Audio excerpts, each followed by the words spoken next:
Hi, my name is Jessica. I'm an English tutor, and in today's lesson, we're going to talk about how to sound like a native English speaker when you are asking for someone to explain something to you. So is it explain me or explain to me?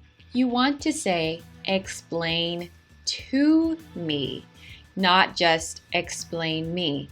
It's important to add to in this sentence.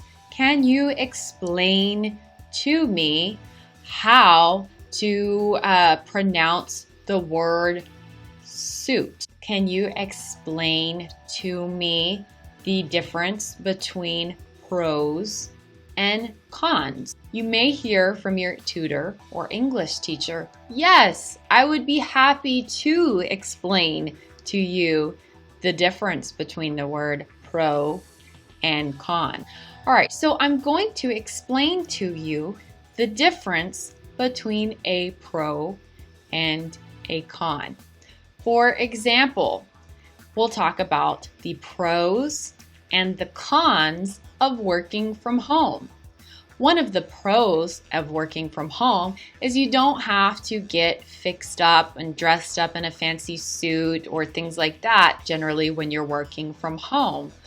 One of the cons would be that you don't get to see your coworkers as often, so you might feel lonely. So a pro is you don't have to get up every day and get dressed in a fancy suit or things like that. But the con is you may get kind of lonely just working at home. So in that example, I explained to you the difference between the word pro and con.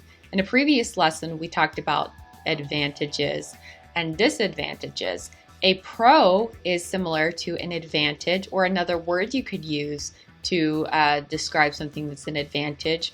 A con is something that would be a disadvantage. So you can also make a list that is a pros and cons list. So in a previous lesson, I talked about making a list of advantages of moving and being closer to work and the disadvantages of being further from family. So you could also say one of the pros of moving would be I'm going to be closer to work. One of the cons is that I will be further away from family.